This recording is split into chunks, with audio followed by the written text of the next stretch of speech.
Étape 7. Dans cette étape 7, vous allez programmer le script qui va vous permettre de gérer les températures T3 en fonction de T4 et T3 en fonction de T2 et inversement.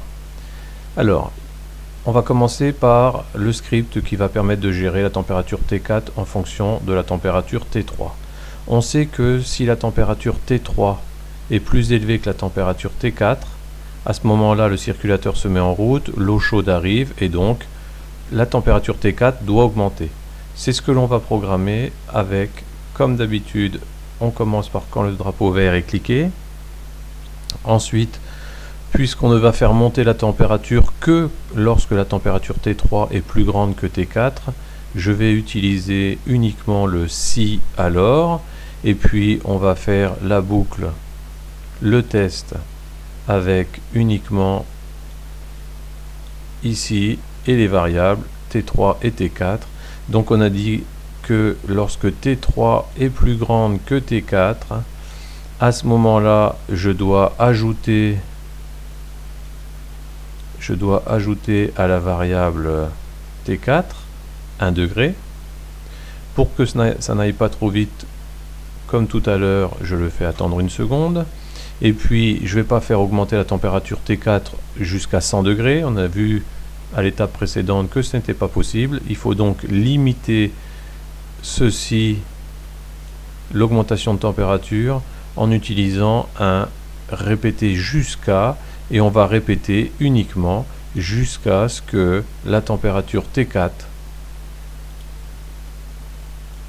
dépasse les 50 degrés. Si la température T4 dépasse les 50 degrés, à ce moment-là, eh bien, on ne le répétera plus et donc ça va s'arrêter.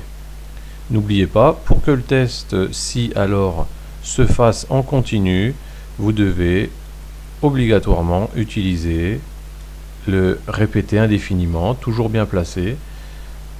Vous pouvez tester pour voir si quand la température T3 est plus grande que T4, c'est-à-dire en fait il faut faire descendre la température T4 en ouvrant le robinet, flèche de droite ou flèche de gauche. Si la température T4 diminue et à un moment la température T3 va passer par-dessus T4 et à ce moment-là, soit le robinet reste ouvert et la température T4 ne descend plus, puisque on chauffe l'eau froide qui arrive directement, et dès que je vais fermer le robinet, la température T3, l'eau chaude du panneau solaire, doit faire monter la température du chauffe-eau, donc doit faire monter T4 jusqu'à une valeur limite de 51 degrés.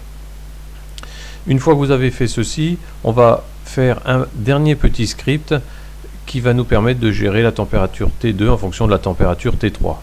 Alors ce qu'on va faire, c'est qu'on va considérer que l'eau chaude arrive ici à la température T3. Là, le chauffe-eau prend de la chaleur. On va considérer qu'il prend 5 degrés. Et donc, il va renvoyer de l'eau à une température T2 qui est 5 degrés moins élevée que la température T3. Pour faire ce script, on va utiliser l'événement quand le drapeau vert est cliqué. Alors, je veux qu'il y ait 5 degrés d'écart en continu, donc je vais faire répéter indéfiniment, et puis je vais simplement mettre la température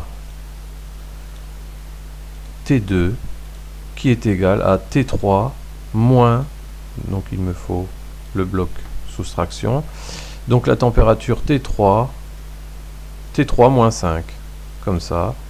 T2 sera toujours égal à la température T3 auquel je vais enlever 5 degrés. Une fois que vous avez fait ce tout petit script là, vous testez l'ensemble du programme et vous m'appelez si jamais vous avez un souci dans votre test. Sinon, vous avez terminé.